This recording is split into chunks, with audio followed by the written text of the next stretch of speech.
this pursuit of corrupted people in government for 30 years. All right, so that's why I go back to when Alex was still in school and listening and watching my exposés himself. Now, that was the way he introduced me. But the day that I talked about the incoming of Nibiru, he was freaked out. And the bottom line is this: he's scared.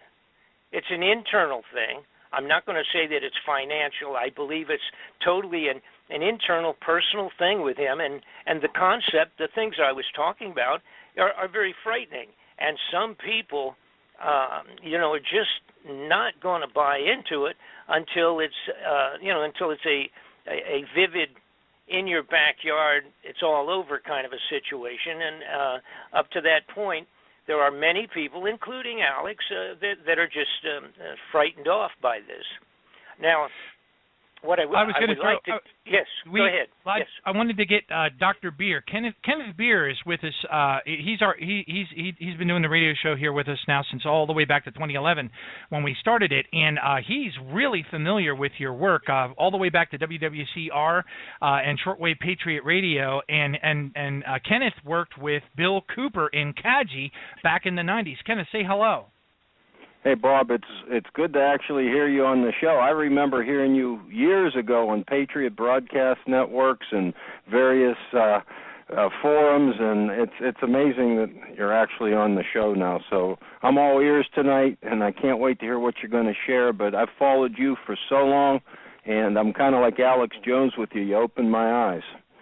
Well, thank you. I greatly appreciate that.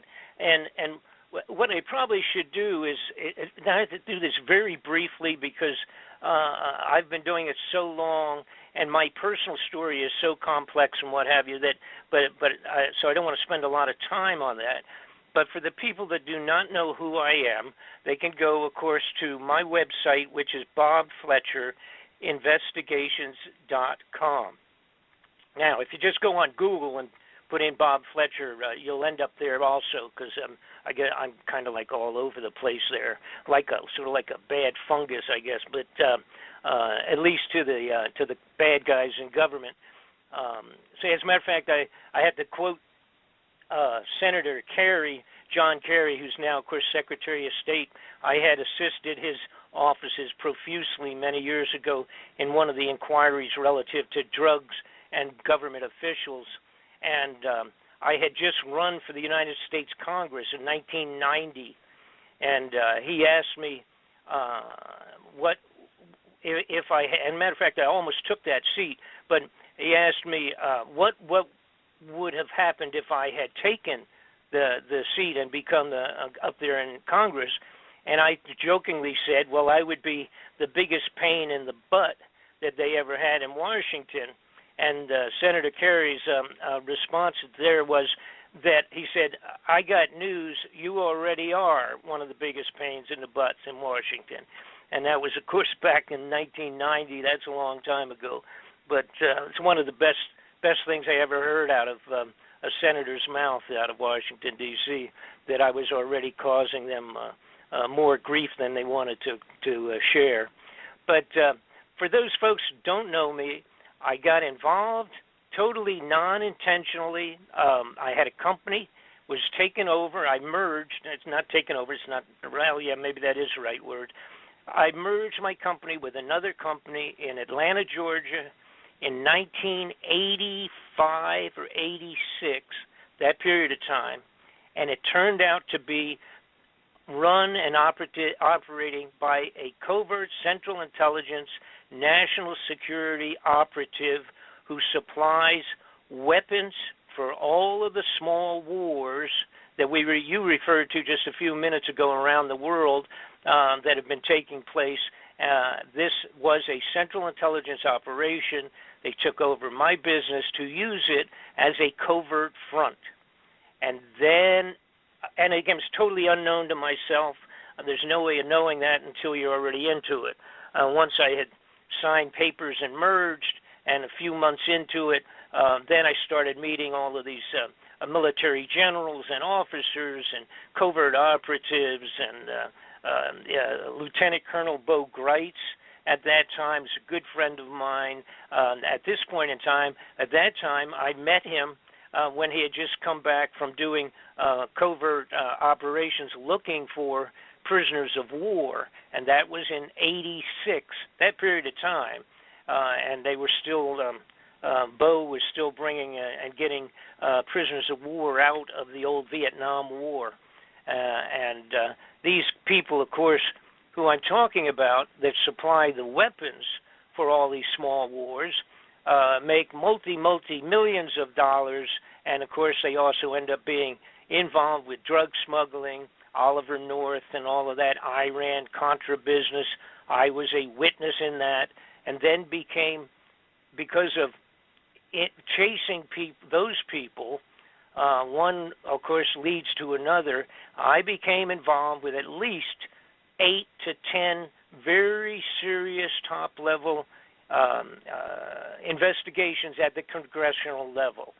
Now, I also have to add that absolutely none of them go anyplace. They are all complete garbage for the television for the most part, and to get senators and congressmen reelected because they show you all the wonderful things they were trying to do to clean up America, and in most cases it's all garbage.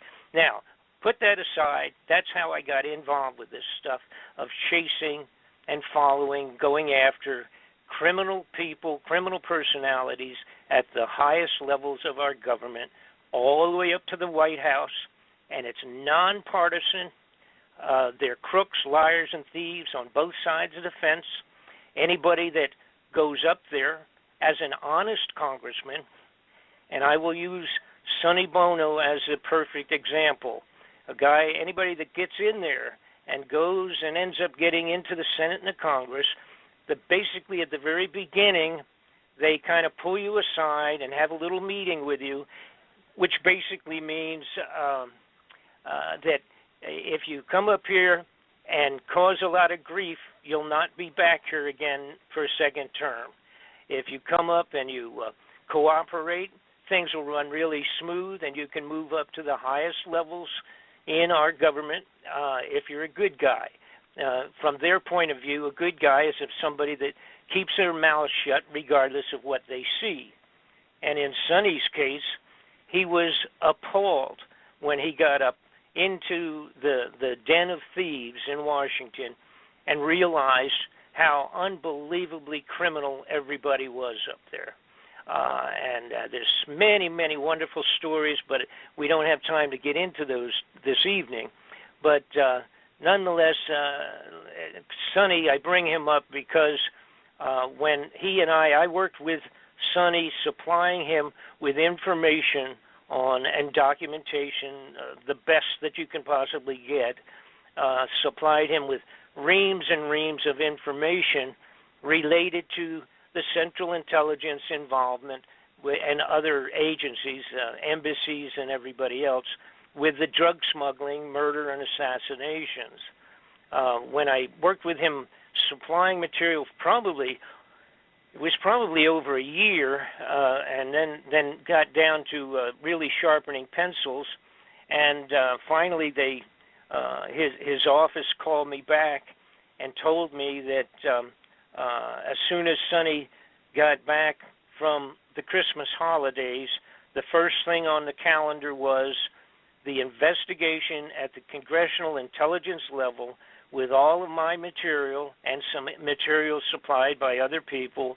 They wanted to make sure I was ready to come back into Washington. I was living in Los Angeles at the time. Was I ready to come back and make sure that I had all of my stuff with me and that I assist them in bringing in other witnesses, which included drug smugglers and everybody you can imagine that was going to come forward to a brand new congressional investigation. And for one of the first times in the history of congressional inquiries, Sonny's offices informed me that they had subpoena powers.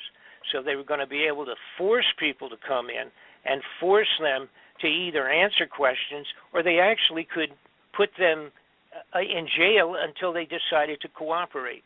That never happens normally in any of these inquiries. You know, these guys can go in and sit down, and then they say, "Oh, I don't remember," or I can't come in right now. I'm doing something else, or this or that, whatever, and they sidestep the serious questions. That wasn't going to happen on this inquiry, and I loved it. I was overwhelmed with joy, and I thought, "Oh my God, this is going to be one of the first times we're going to be able to nail people right to the wall with unbelievable criminal activities coming right out of the White House and going up that far." And 10 days later, Sonny Bono was murdered on the top of the ski slopes in Nevada. Of course, they told everybody can remember, they had this traumatic announcement that Sonny had crashed into a tree and died from running into a tree with his skis on. And of course, nobody knew, because this has been kept very much undercover, the putting together this investigation. You know, nobody knew that at all. And of course, here I'm sitting in Los Angeles. I could have fallen off of my sofa, I guess, when I saw the news. When I called back into his offices, like a day later, day or two afterwards, they wouldn't take my calls. And I thought, now this is the fellow in the gentleman that ran the office basically for Sonny was a guy I had been close with. You know, we had lunch when I was in Washington and what have you. As a matter of fact, one time when I had gone to Washington about 2 years ahead of this period of time, maybe a year ahead, I was in Washington to stop in there. I stopped in along with other activities I had there, and Frank, his name Frank Cullen, he came out and he said, I looked into the office and they had tapes up and they were blocking people off, and he came out and he said, we'll have to go down to the restaurant. We can't come in. And I said, what's going on? Because people were up on the desks, and there was powder all over the place from the ceiling, and they were climbing around doing all sorts of stuff. They had electronic equipment, 3 or 4 technicians wandering around in Sonny's offices in the Congress building. And I said, what is going on? And they said, Frank said, somebody's been tapping our entire offices. And now, read my lips, right? Tapping the offices of a congressman in the congressional buildings, in his office buildings. And I said, what in the world? I said, well, you know, that doesn't surprise me what we're doing, what we're in the middle of right now. And, of course, that would have been at the very beginning of when I was supplying them with the information that I'm referring to of drug operations and what have you. So, anyhow, the bottom line is that's the kind of stuff I've been involved with, and literally I am afraid, I feel it has really devastated me. I feel that Sonny was murdered because of the material that I had supplied him with, and the investigation that was in fact ready to be cranked up. As soon as he got back, it was the first thing on the menu. Probably would have taken another, probably 15 days by the time after the first of the year, and we would have been up there, and it would have been devastating. I have live audio and I have live videos of Kuhn, one of the biggest drug smugglers in the world out of Burma, pulled out his records, and it was videotaped by Lieutenant Colonel Bo Greitz. He actually videotaped it when Kuhn saw, this is a drug smuggler in Burma that was the primary supplier of opiates into the free world for many years. He has 40,000 soldiers on the mountainside in Burma. So this is not like 5 guys, mixing funny white powder down in Mexico someplace. This is a huge operation with truckloads of the opiates coming out of the top of the hill in Burma. and he had live, which I supplied to Sonny, live recorded videos of Kunsa's entire distribution leadership in Chinese with their books. They opened their books up going back many, many years, naming the Central Intelligence and ambassadorial level persons that had bought the drugs and set up the financing with the mafia, et cetera, read their names live out of the books on the hillside in China, in Burma. And that's the kind of evidence I had supplied, along with documentation and what have you, connecting right into people like Richard Armitage, who was Assistant Secretary of Defense for the United States of America under the Bush administration. Anyhow, that's the type of stuff I've been doing. So now let's figure out how that relates to the incoming of the possibility of Nibiru headed back in close to the to the Earth. What had happened a few years ago, I got looking into the extraordinary amount of money that was disappearing from the United States.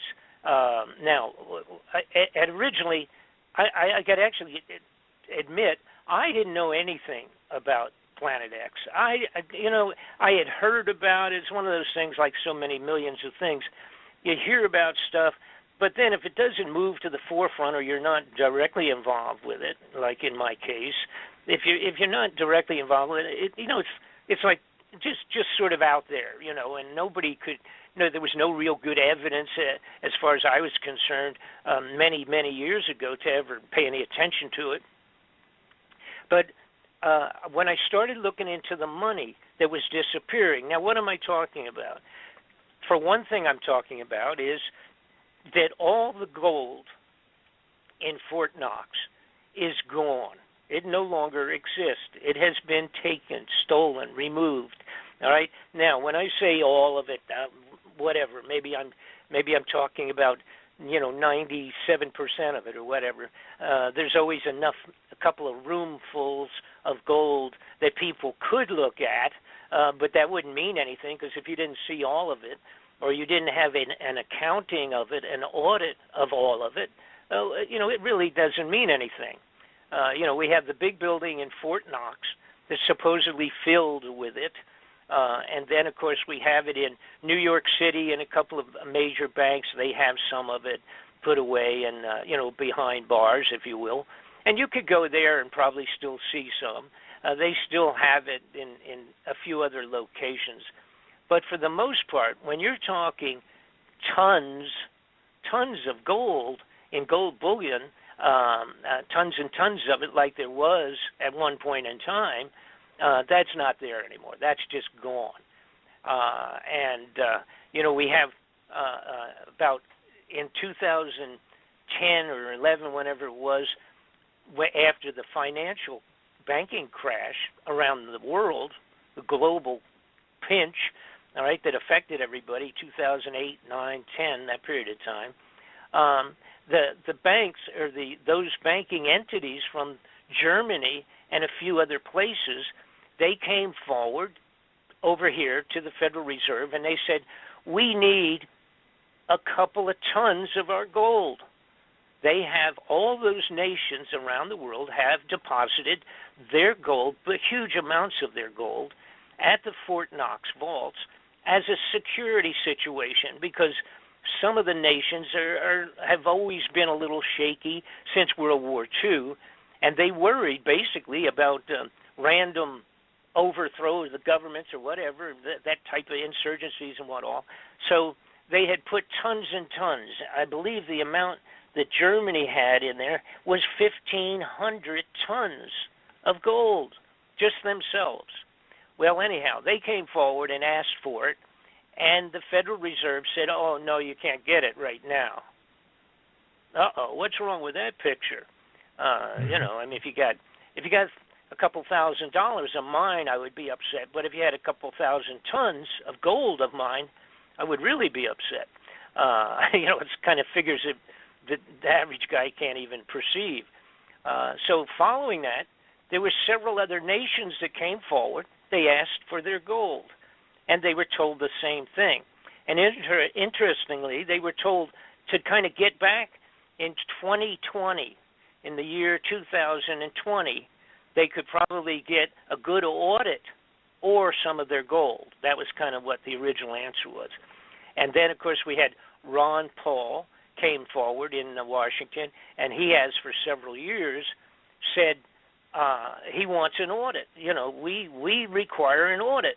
The United States wants to know if the gold is there, because he agrees with me, and that is that it's gone. And, of course, they told him the same thing. Basically, they just said, go away. You have no right to even require or request at the senatorial, congressional level that you do not have the right, because that's the way it's set up in terms of the Federal Reserve creation and regulations. Nobody outside of their own group of bankers had the ability to audit or even request an audit. And, of course, that doesn't happen. You know, that's kind of like having Al Capone keep track of the mobsters for you or something like that. So that doesn't happen. Right. All right.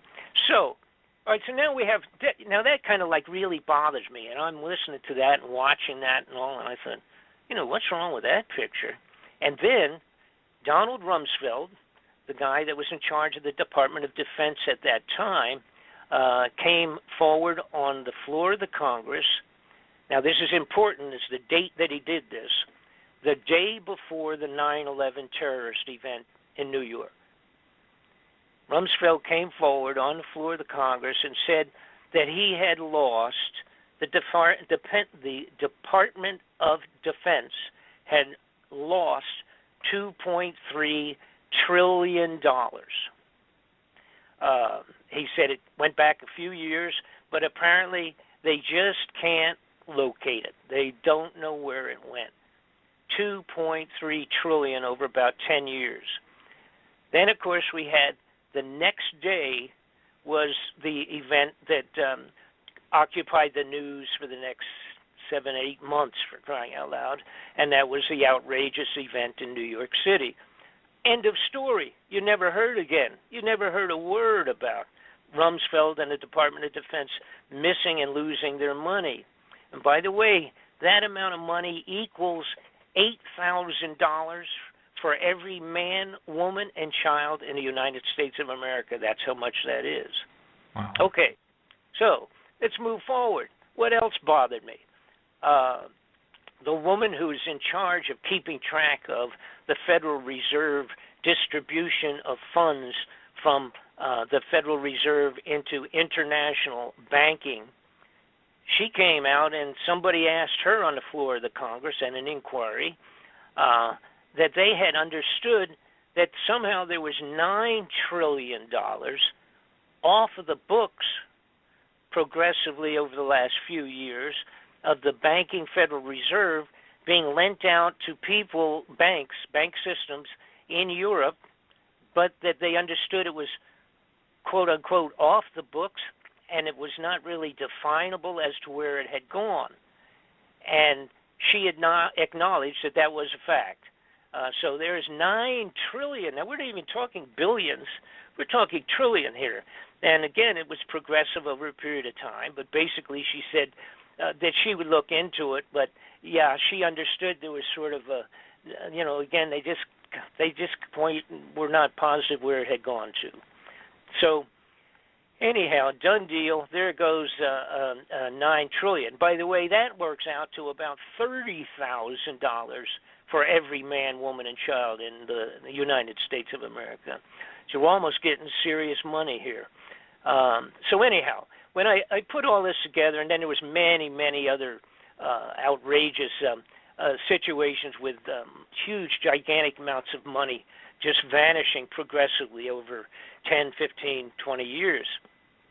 So now you got to realize, see, there's no way to money launder $1 trillion.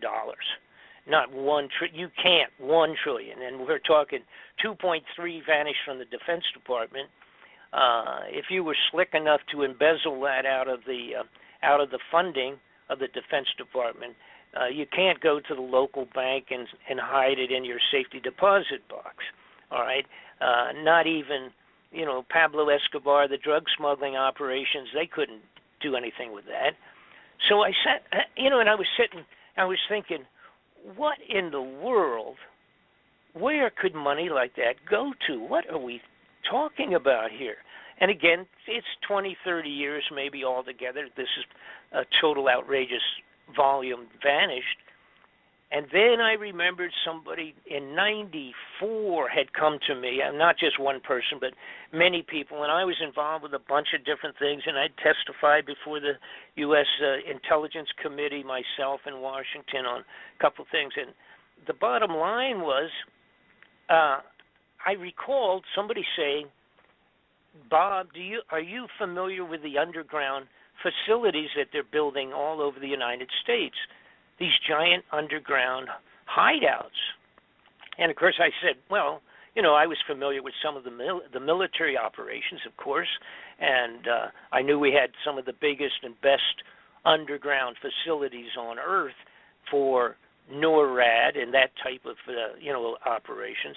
And then of course somebody said, well, I'm talking about like even at the Denver airport is a giant underground facility. And of course I had a friend that was real close to that, and a couple other people that were involved in the financing and what have you of government and all of that. So I was familiar, and I also was familiar that had gone from being a construction of a fancy airport into being extraordinarily over budget. I mean, they kept going, 40 million here, 60 million there, 20 million here. I mean, it just kept going right through the ceiling in terms of cost factor. And after they finished it in '95 and opened it up for use, I had gone with a friend of mine, and we snuck down underground into some of the facilities below, and they were huge. They were gigantic. We had tunnels and tunnels and all kinds of offices and what have, just all kinds of things underneath there. Had nothing to do with the airplanes coming in and out, and entire 7-floor buildings that were buried underground there and what have you. And today, now that was in '95, and I actually photographed and got some film, whatever, that actually somebody ended up stealing, but it doesn't make any difference because now we do have we have a lot more. I have live footage underneath these facilities as we speak. But the point was that was a heads up for me. And then I had remember talking to some truck drivers, said they had gone from one facility to another facility, probably 800 miles away, driving in his 18-wheeler, 40-foot truck, making deliveries between different points underground. And by the way, we're talking about facilities so large that 2 lanes cross each other for 18-wheelers underground, and mag-levitated trains going as fast as the speed of sound underground from one location to another. So the next point in my process of looking into this stuff was also the realization that somebody had come to me. Here's what had happened. So I explain this.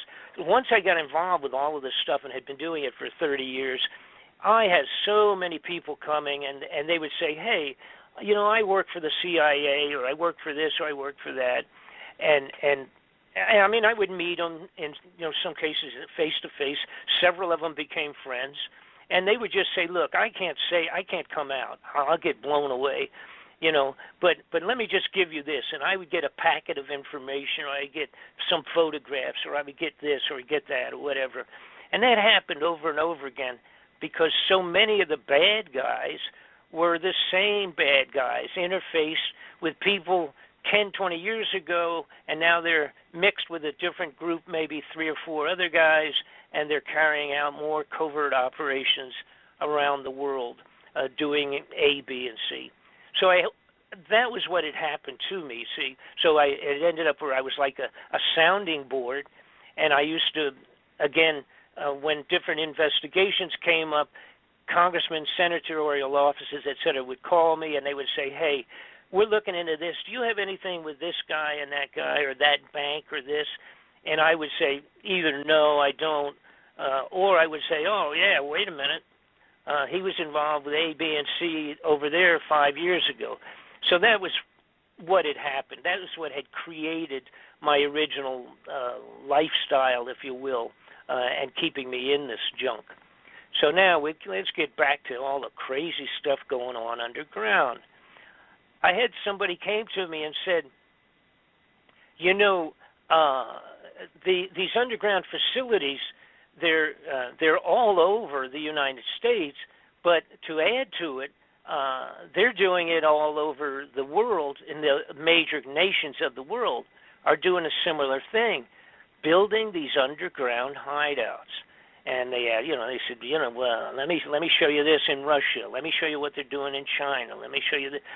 So then I started thinking, what in the world's going on? All of a sudden, these criminals have been stealing millions for their own pockets. Now they shifted gears, and they're stealing billions and billions, adding up to trillions, and they're building underground hideouts.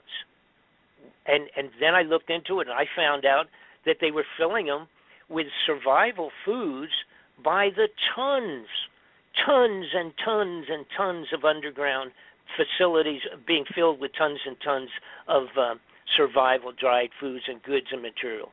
Then I found out they had some facilities where they were growing, had set up underground growing operations so that they could grow actually foodstuffs in certain of these underground facilities.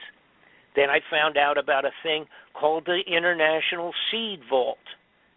Now that's not terribly secret, but basically it's up in Norway, and it goes into the side of a granite frozen mountain in Norway, kind of on an island, if you will, highly secured, totally secret entrances only with military guards, etc.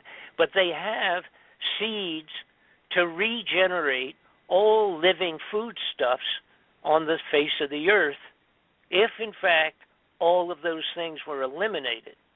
If all of a sudden everything was wiped out and we had to replant, we have multi-millions of seeds in the Norway International Seed Vault. Oh, wow, that's pretty strange. All right, so now I'm adding all this stuff up, and then someone comes to me. Oh, and by the way, the Russians, in 2010, they put out a mandate for themselves internally to build and create 5,000 underground emergency shelters. That was in 2010. Their mandate was to accomplish that by 2013. That was a targeted date. They did complete them for the most part. Most of them are small. They're not what I'm talking. They're not 8,000 or 10,000 people to get underground. They're smaller facilities. But one of them can handle over 60,000 people underground in Russia. All right? So, and then, like I said, we have these, and then China's been doing the same thing. They have, and these are dug with these gigantic digging, tunnel boring machines that are so large, the bigger ones, they can go a couple of miles a day into the side of a mountain, and when they're done, back out, and you could drive an 18-wheeler down where they've been. That's it. Just punch a big hole, come back out, and you could drive an 18-wheeler facility into the side of a mountain or underground. So that's how they're built in terms of the basic drilling of these things. The Red Chinese have one single drill that is 3 of them in tandem, big enough so that they go into the side of a mountain, pull it out, and 2 18-wheelers can go side by side, driving into or under the ground with these facilities. So the next point obviously was, what in the world, what is the possible reason for this kind of expenditure of funds? And by the way, see, if anybody wants to know, everybody ever scratch their head and say, how come they don't fix 50,000 bridges and tunnels and what have you in the United States of America, all of our infrastructure? They haven't spent a penny on that stuff in 30 years. We have bridges today with 1 million cars going over it every day into major cities that technically should be condemned. You know, and the numbers of that, by the way, and of course all this stuff, you know, a guy can individually look up on your computers. You want to find about, just put something in your computer like Google, like infrastructure problems in America, and put that up, and you see the figures. It'll blow your mind. But they're not doing anything. They're not doing anything on any of that stuff. The money is not there. Where's all the money? The money is underground in these hideouts for the elite. They then also spent in the last few years millions and millions of dollars buying military equipment for the police and the sheriffs and for security operations, bullets, machine guns, under the title of, how about the Forest Rangers with 15 million bullets purchased under their name. You know, not only Forest Ranger, how about the Internal Revenue Service? Thousands of bullets and machine guns and that type of stuff. All right? So we say, well, what's that got to do with it, Bob? Well, it has to do with social riot control up on the top of the ground when the elite are down under the ground. And then finally it came to me, exactly, I don't remember what it was. Maybe I told some people I was looking into all these different things, and somebody simply said, well, you know, Nibiru, Planet X, has been finally really discovered, and it's coming back. So then I started doing some snooping because I didn't even know what they were talking about. And I said, well, you know, oh, yeah, I remember something about that. And back, as a matter of fact, in the 50s and the 60s, it was like in Look magazine, Reader's Digest, and for all of our young people out there, these were big, important magazines in the United States that were better than most of the newspapers. And they had done stories about Planet X in the early 50s and 60s. But at that time, they said, even if it was really found and located, don't worry about it because it's 50 or 60 years from now, right? Uh-oh. Guess what, guys? It's 50 or 60 years since they wrote those stories, okay? So now's the time you do start worrying about it. Somebody brought to my attention a fellow named Zachariah Sitchin. It's a guy that had done had gone into the Sumerian clay tablets. By the way, there was like thousands and thousands discovered over there in Iran, going back 4,000 years. And he deciphered them and discovered that there was this planet called Nibiru, which is Planet X, or part of the same small system, that was coming around, had come around several different times, but it had been written up in these clay tablets that basically that was what had generated Noah's floods. One of the close passings of this Planet X, Nibiru, was what had created the floods in Noah's time. Now, there's always all kinds of, because when you start going back 1,000, 2,000, 3,000, 4,000 years and deciphering things and analyzing them and all, it takes an awful lot of study to do the right comparisons as to time and date. The dates have all changed. Calendars had changed. There's differences of biblical time relative to calendars and timekeeping relative to other nation states at that going back that far in antiquity. But the Bible writes about it. The Quran writes about it. There have been cave drawings and writings on the walls that writes about it.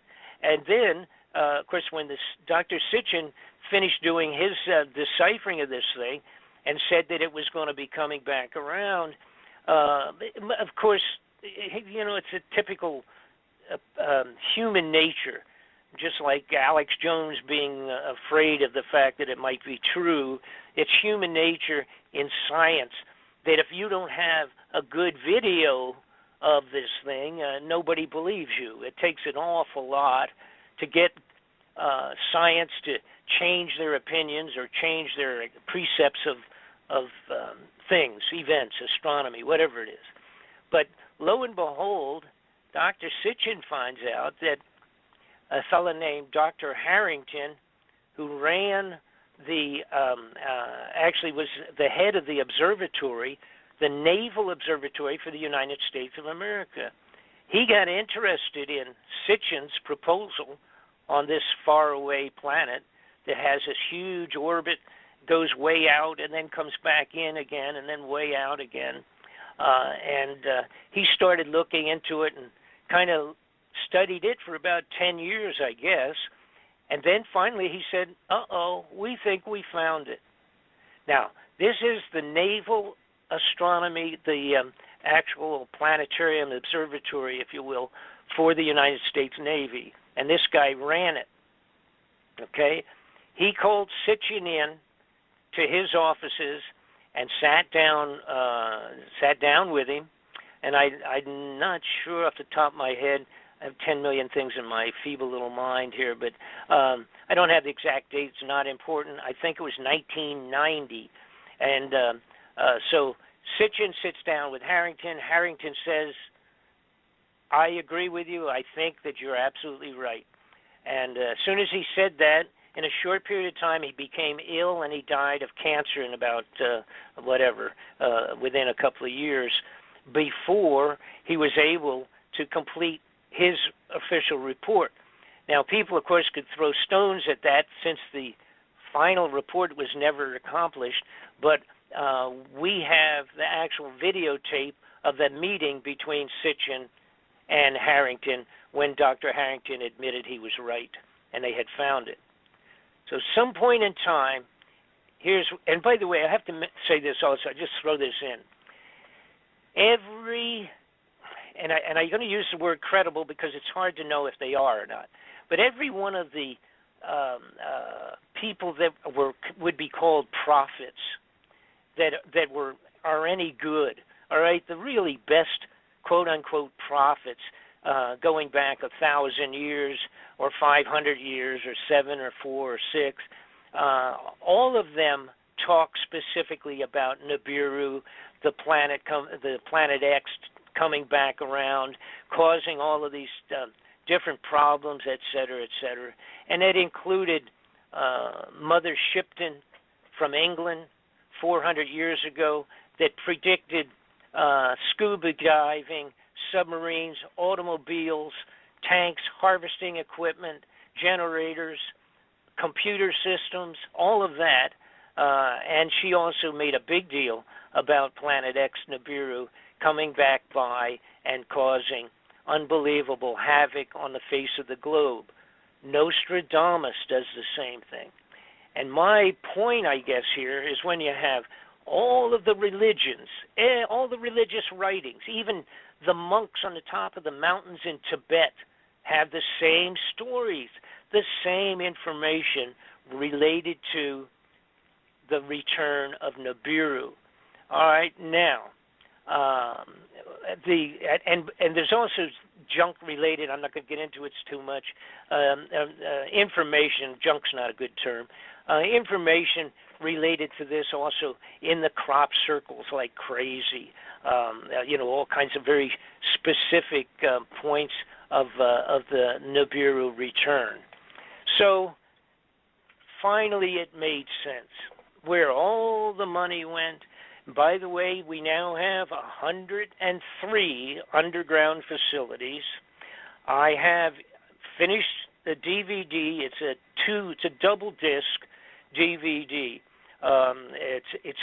It's very tedious because I was obligated, I thought, to give all of the interfacing connections of, in other words, connecting all of the dots from square one moving forward. It's a 4-hour DV, 2 DVs of 2 hours each.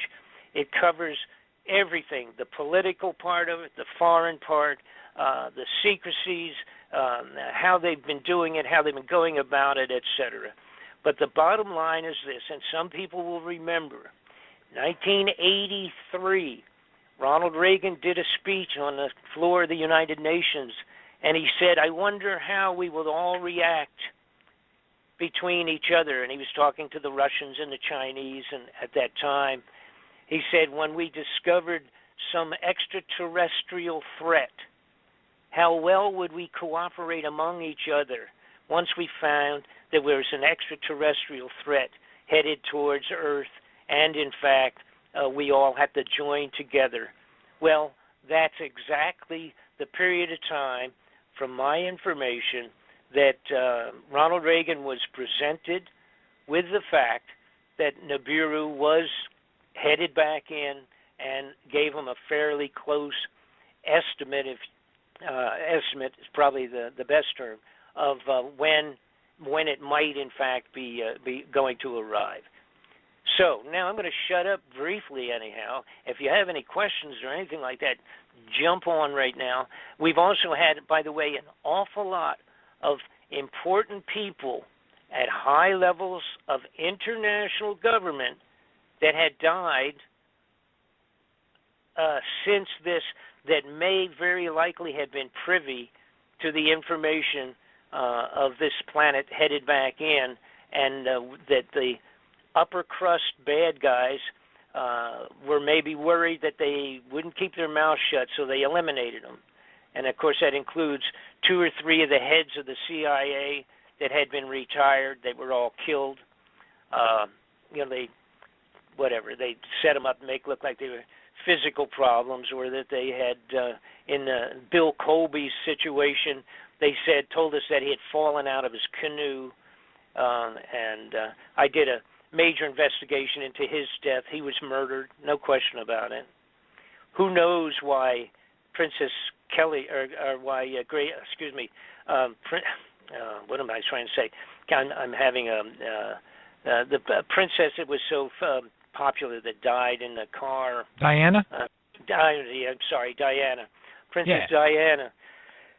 She may possibly have been one that fit into the category of knowing what was coming and people being worried that she would shoot her mouth off. So you have to understand something. A lot of people, and a lot of people ask, when are they going to tell us? When are they going to make an official announcement to the people that this thing is coming in? All right? That can never happen, and it will never happen. There will not be an official presentation that, oh, by the way, we'll call it my fellow countryman speech from the president. That's not going to happen. Now, if it does happen, let me rephrase it. It may possibly happen, but when it does, the United States will already have to be under martial law. The entire country has to be under martial law before they make that presentation. And, of course, when they do make it, all those people that have their tickets to go underground are already going to be there, and the speech will be put out on a pre-recorded format to the rest of the world. They're going to be gone, and they don't want any interruption on their way down into the tunnels, all right? So the bottom line is, my opinion is, they probably will never make that announcement official. But before it becomes visible in the sky, where people start saying, and thousands of just average folks, but also, of course, the amateur astronomers, before any of them get to where they can actually say, uh-oh, there's a new star. And then A week later, it's going to be a little bit bigger, and then it's going to be a little bit bigger. And before that happens, and it starts becoming the talk of the earth, we will be in martial law. That's where the equipment, the military equipment's been supplied going back to the 90s to the sheriffs and the police departments all around the world. All around the United States, and including things like grenade launchers, bazookas, personnel carriers.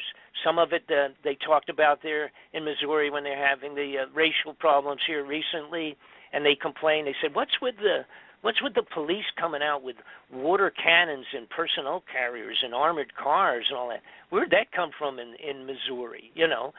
Because people hadn't paid attention.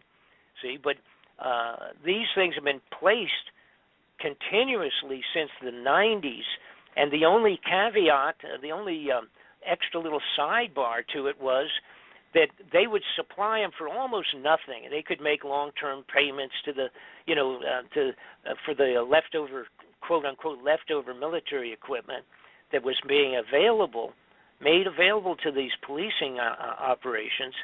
The only thing was they had to agree that if they were ever needed for a national emergency, quote-unquote, that they would come on board, with whatever federal agency that requested their help, and that they would use it appropriately. And of course, these guys, it's great. These sheriffs getting, 50 caliber machine guns on the top of a troop carrier, for crying out loud, in the North Carolinas. They love that. We'll sign anything. What do I got to sign? That's great. Get me a couple of those and a couple of few bazookas and a bunch of gas masks, and yeah, we want all that stuff. So that's been going on like crazy, and that's all going to be. That's already in place. All right, that's all out there already, and continuing to move.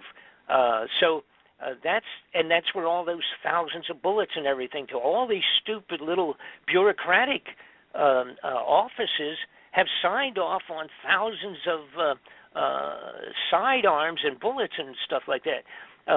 What in the world would that be for? And there's so much that they've ordered, you could fight a third world war with the junk that they've put out and distributed across the police forces and the forestry department and that kind of junk, IRS. What's going on? Now, I also, to shift gears again, another fine point. I got looking into, and by the way, I took 3 years creating these 2 DVDs. And I won't tell you how many problems I had. They've been trying to shut this thing down profusely. My computer's been tapped as many as 3,000 times in a couple of years. So, and anyhow, that's aside, a little nothing. I looked into the religious part of it. I thought, the Pope, and at that level, all right, they got to be involved. And I started snooping. Son of a gun, guess what? The Vatican built an infrared telescope in Arizona, built and owned by the Vatican, owned and operated cooperatively by the United States government, NASA people, but it's owned by them. And by the way, guess what they called it? Lucifer. That's right out of the Vatican. They named their own infrared telescope Lucifer. Now, the Planet X at this point in time can only really be photographed properly by very powerful infrared telescopes. It doesn't put out its own light, therefore it's something that's not simply seen easily. Theoretically, Planet X is 5 times the diameter of Earth. It carries along with it 4 or 5 moons of its own, somewhat like a separate little solar system, with the bigger planet being what would represent the sun, and then the moons around it. It's kind of like its own little solar system. Trying to hit on a few of the more poignant. Oh, okay. I know a lot of people have heard about this. Some people haven't. But why would, if we didn't have something like this happening, why would the Centers for Disease Control order up and purchase over 500,000 coffins designed exclusively, even including in the patents itself, designed exclusively to accommodate possibly 2 or 3 adults and designed specifically to be cremated? These are bought, ordered up, purchased, and delivered over 2 years ago to the Center for Disease Control. Something's wrong with that picture, folks. You got to worry about that.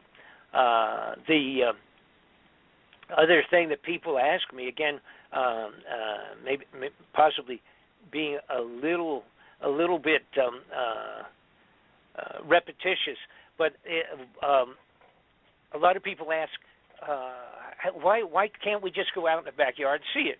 Well, first off, it's way far off in terms of distance still. It is already affecting everything. The crazy weather that we have on the globe in the last 2 years, it can be, I think, my opinion, along with people that are on the scientific side of it. I didn't come to this as a scientist, as an astronomer. I have to depend on people that have been doing it for years. Some of this I discovered myself once I learned what was happening. For example, all of the planets have been changing, going from Pluto inward. All of the planets have been heating up. Their surface chemistries have been altering. There's having storms on the face of some planets. They've never seen that ever before. That's right. Some of the planets are wiggling, jumping around a little bit in their orbits. They're not quite sure what's going on with that. All right. Now, Planet X comes back from a distance out beyond the Oort cloud. And for people that are not familiar with that, and that would include myself 3 years ago, the Oort cloud is like a gigantic circle of space debris in tremendous volume. I'm talking trillions and trillions of pieces, I guess, of space debris that constitutes what they call a cloud, named after the guy that discovered it, named Oort, a German or a Yugoslavian or something like that. Anyhow, it comes in from way out there. That Oort cloud, so that you get a handle on this, that Oort cloud surrounds the entire solar system that we are existing in. All right? So that's how big it is and how far out it is. All right? The Planet X is said to be returning from way out past that, coming back in. And when it travels, it's like a bowl. I refer it to like the bowling ball effect. It's like a bowling ball coming down the alley into the 10 pins at the end of the alley. And as it goes into all of that debris and everything else on it, making its way on inward, it's affecting by gravitational effects and physical collision, etc. It's banging junk all over in every possible direction into the universe. We have had an increase in meteors and meteorites just in the last 3-4 years. I mean, and unless you're completely out of it, you can just watch the regular NBC, CBS News, and you can see every once in a while they say, oh, there was another meteor was seen, and they'll show this ball of fire coming down over California. And then they'll say, oh, a week or two later, there's another one someplace else, and someplace else, and someplace.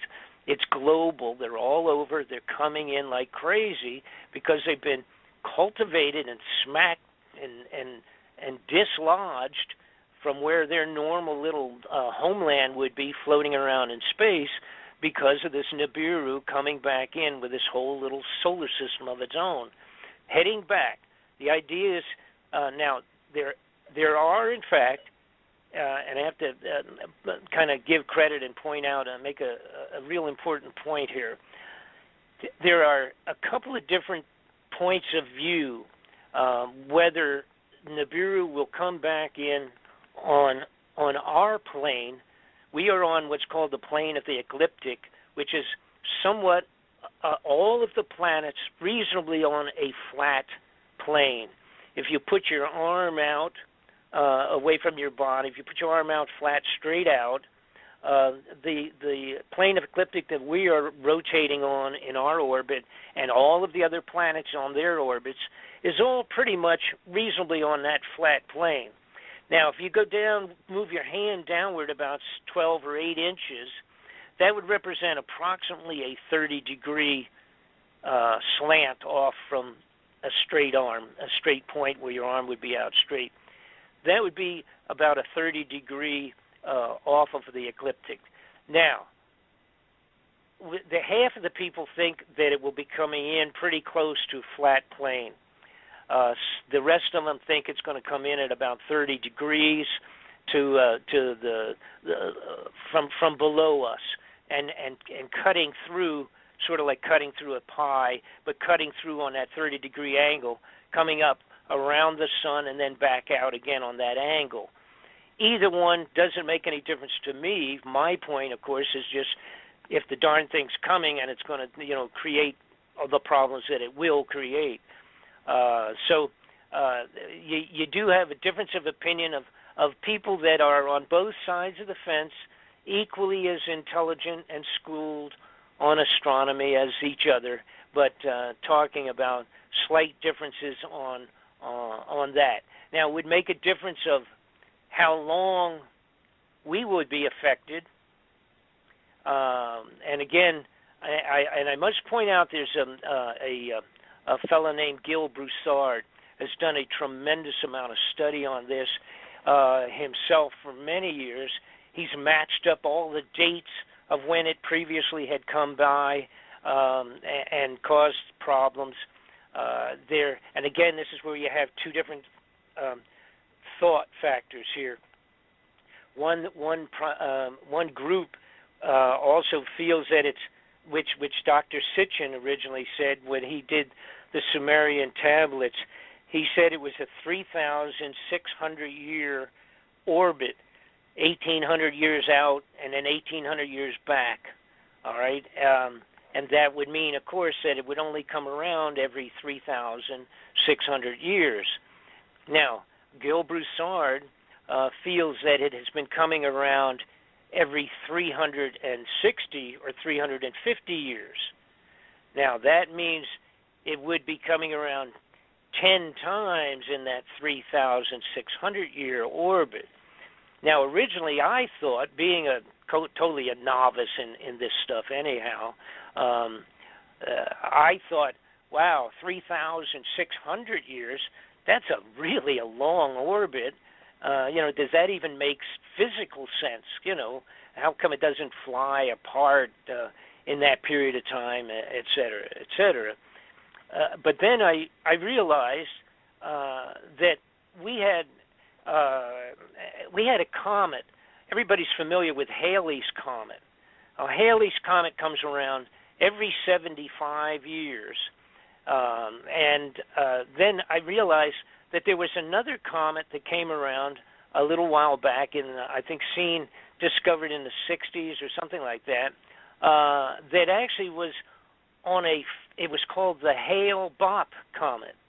And it came around a few years ago, had never been seen before, was not logged in any place. And it was pretty good size, just like Halley's Comet. And it was a 4,200-year orbit. See, so that's 1,000 almost, 700, 800 years longer than the 3,600 that was perceived for Planet X. So that long orbit is a reality. That's all I'm saying. It actually, now as it is, this particularly Hale-Bopp comet will not be coming around for another 4,000 years, so we don't have to worry about that. And of course, it was just a comet. The difference here is we're talking potentially a physical planet the size of 5 times Earth. It supposedly passed through the last time. There has been writings on this. Again, I go back to antiquity.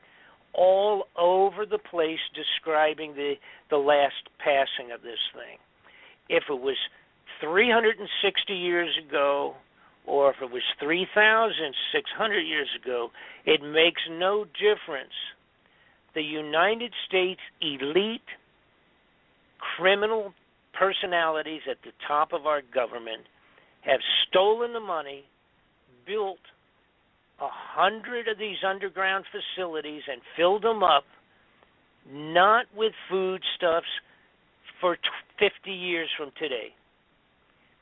Why are they having them completed last year and this year and 4 years ago all over America, keeping them top secret, spending every buck they could steal, including the gold, all of that money going down underground, if they do not perceive this to be coming back in a short period of time.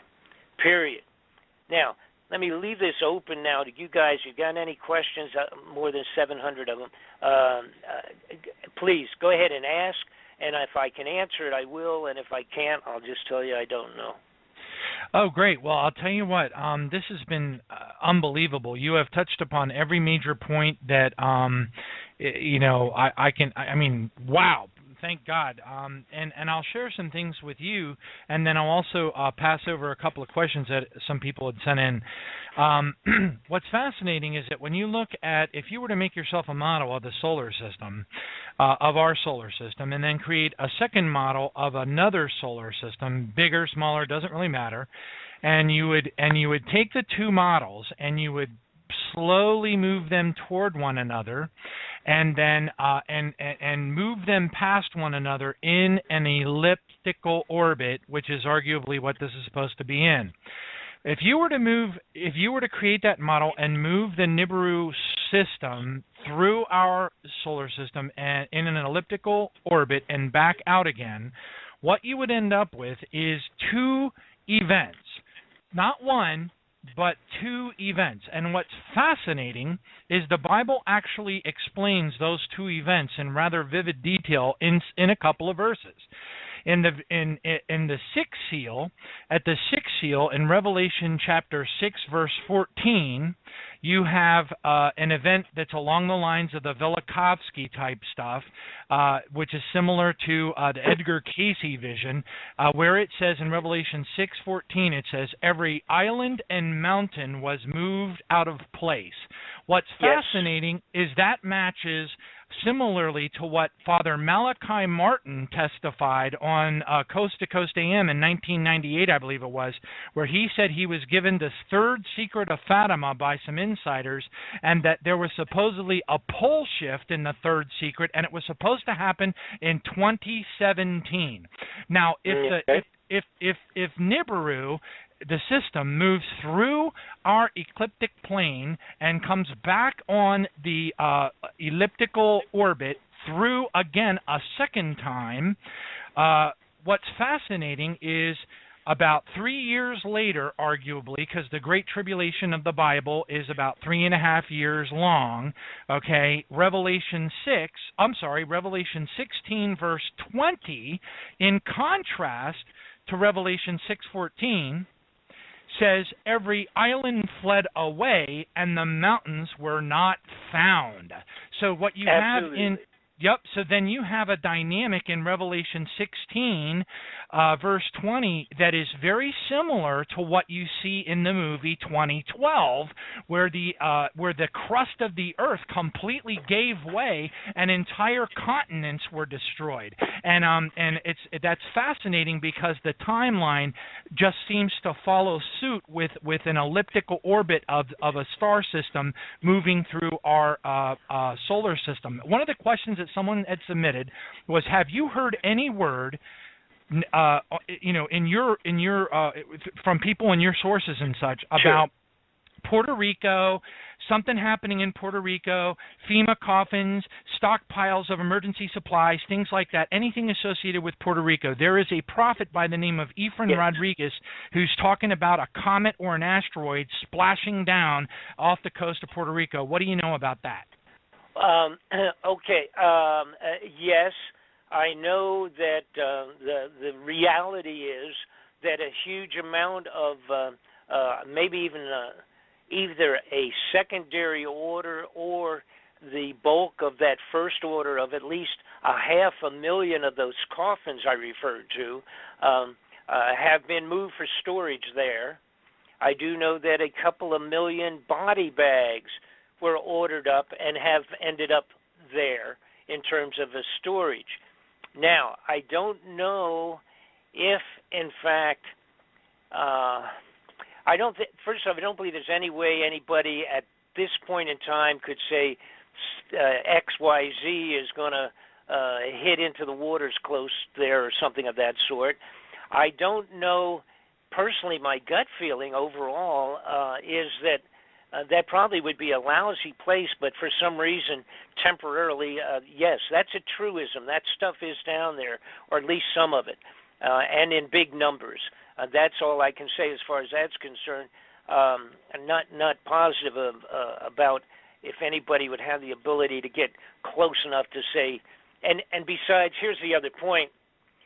If we saw a tsunami in a couple of years ago, and we witnessed that, and it was unbelievable. And that was from an earthquake way far out in the ocean.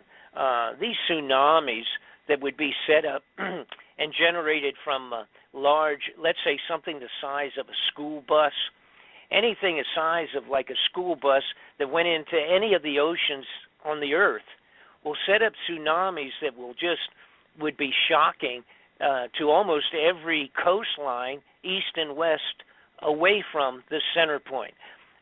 It only takes something that big if it's coming in at the speeds that these would be coming in. We witnessed one, and now this is another important point as people relate to why can't we see these things, et cetera.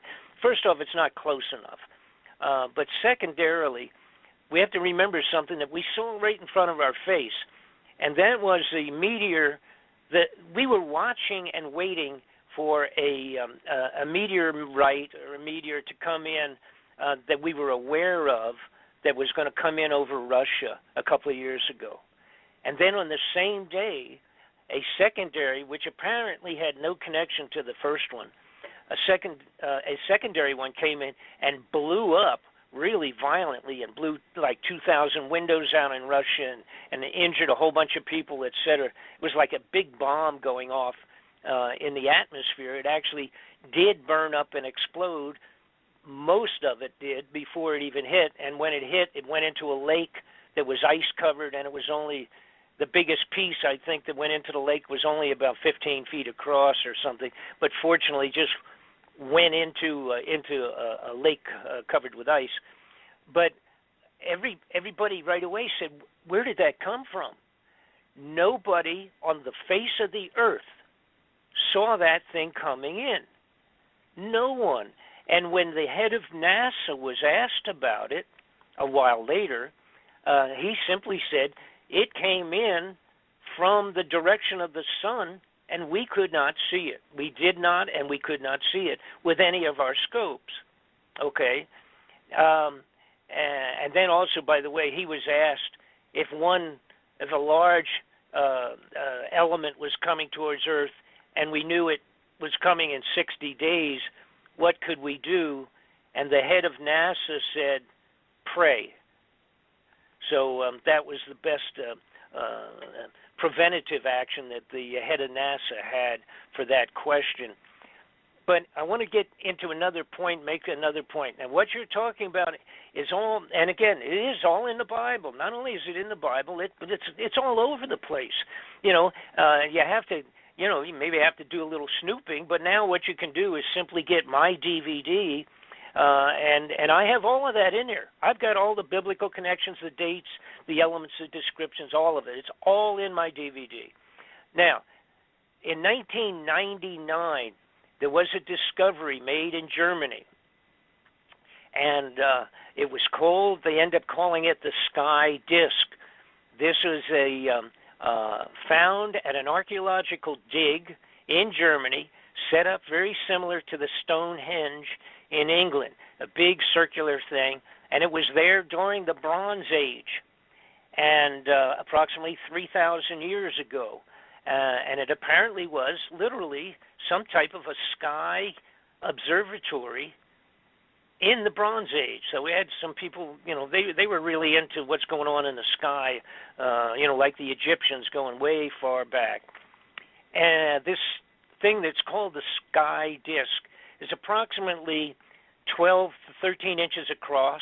It's circular, like a shield, so to speak, but it's a piece of art, if you will, but it actually is a diary of the passing of Nibiru, causing a solar eclipse during a particular day when this happened. Now, could that be the 3 days of darkness that everybody's talking about, do you think? Oh, the 3 days well, yes, but this was actually, according to this, it appears that it was only 7 hours. But you have to understand, there are a lot of other things involved, like debris and junk and everything coming along behind this thing. Now, that's where we're going to have real problems. The reason I'm asking, because I'd love to hear your thoughts on this, because there are prophecies. There's a Padre Pio prophecy from 1950, 1951, which includes 3 days of darkness that are supposed to be coming upon the earth. And then, of course, you have the reference in Revelation 6, verse 12, where it says the sun turns black as sackcloth of hair. Well, it doesn't give the duration, but certainly if the sun turns black, it's going to be pretty darn dark. So the question is, if it does turn out to be a 3 days of darkness dynamic, which matches the 3 days of darkness during the Passover and Exodus, then my goodness, do you think it could be related to the passing of this thing? Oh, absolutely. And let me explain and hit on all these things real quick too, and then because I don't want to run out. How much time we got? We got a little bit of time. Yeah, we're about. Yep. Okay. Well, when do we wrap up? 8. Yeah, in about 10 minutes. Yeah, we got probably ought to shoot for about 8 minutes. All right, let me scoot through this thing real quick. This star, what's called the sky disk, it's made of bronze. I believe it was literally poured, as a matter of fact. They were pouring bronze back then, and that's pretty amazing. But anyhow, they were making weapons and all by pouring them into molds. So they had to make a mold and then pour it. I believe this was poured. It is in bronze, 12, 13 inches across, circular, and highlighted in gold. The whole thing, all the planets and everything indicated on the disk is in gold. Now, here's the point. The location, a couple of things showed up in this. One is the different constellations that they very specifically have been able to identify are all on there in gold. The moon, the sun is there. The earth is shown from the point of view of where they were watching this, and the moon and the sun are both seen at the same time. All right, and so it indicates with the location of the constellations, etc. With new computerization programs, they have put in the locations and they have come up with a date. This thing was made 3,600 years ago. Wow. And it indicates, a solar eclipse by a large body, obviously not by the moon because the moon can be seen. Additionally, let's see, well, that's the most important point, I guess. Now, how this would have been done obviously was this astronomer, I've got to call him an astronomer, these people that built this huge observatory in the ground there to mark off the movements of the sky, they were blown away by this event. What it also shows, and this is important because this was, a matter of fact, Gil Bouchard came up with most of this, and it's brilliant study, unbelievable in-depth study relating the biblical statements to all of these events. But it shows that what took place when this came by, it shifted the Earth 26 degrees. They can literally, with the new computerization, they feed the information that's shown on this. down to not only the year, but the day, and it was 8:30 in the morning when this took place. That's how accurate the computerization is of the description given on the disk. So they actually have a date and a time, etc.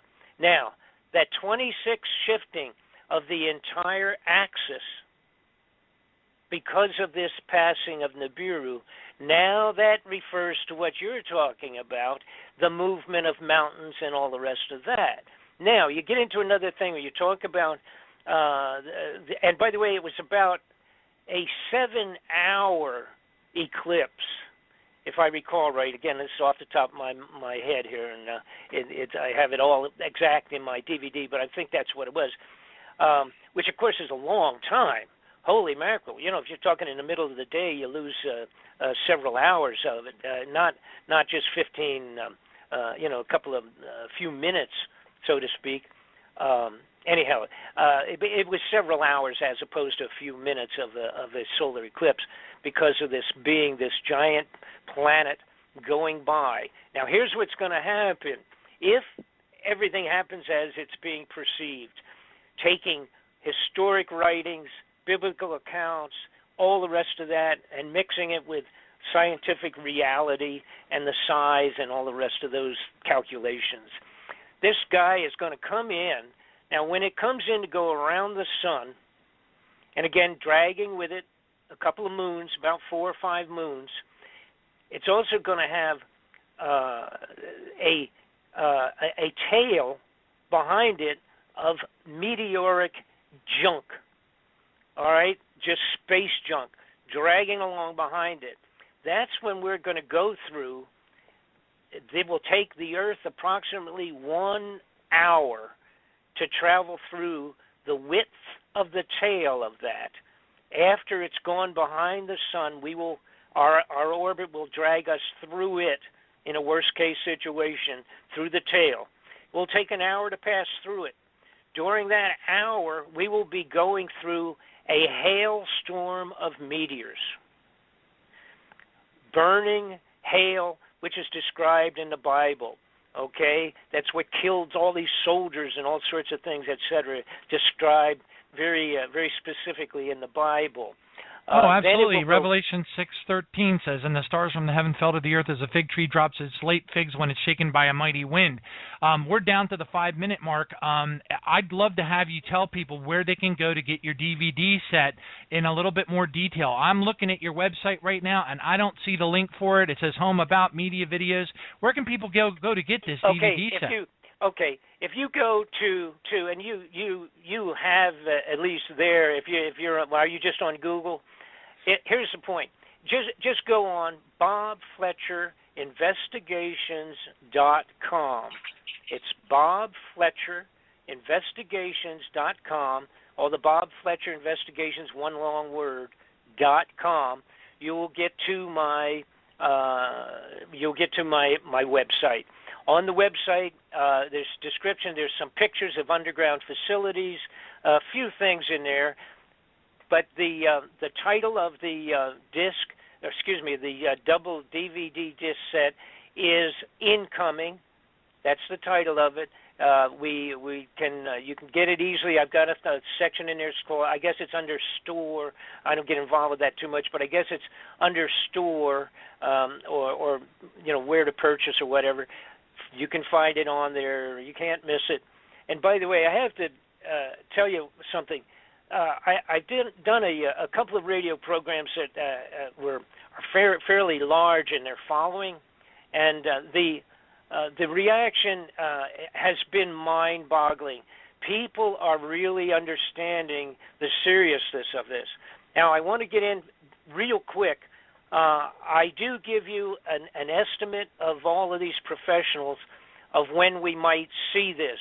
And it's interesting because you talk about Passover and the relationship to the biblical statements on this crazy thing. The estimate is that possibly by next December, the star will be seen first up in the sky, that the Planet X will be seen as a star. The earliest time earliest time has been calculated to be next December, and for it to pass by March and April. Wow. Of the very 90 days later, the Passover. That would be the very earliest. The very latest would be any one of the other following 2 or 3 years. In other words, it'll be seen in December, and then within 90 days it'll pass by. That's when the problem hits the fan. It will constitute blocking the sun with not only itself, but by all the debris and junk, plus the volcanic activity. As we speak today, the volcanic activity on the Earth is amazing. A couple of weeks ago, it was 37 of them at one time was going off. Nobody's talking much about that, but it's in reality. You can look up the activity and what have you. It will cause volcanoes. It will cause tsunamis that will be mind-boggling. The gravitational effect.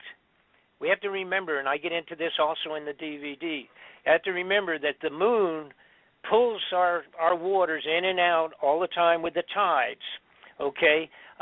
This thing is 5 times the size of Earth. The gravitational effect would be mind-boggling to all of the oceans and the coastlines. So it's a multitude of problems, and the 2012, the title 2012 motion picture that you saw that was created in 2010, I am afraid is very, very close to what we're talking about with Nibiru. Amen. Praise God.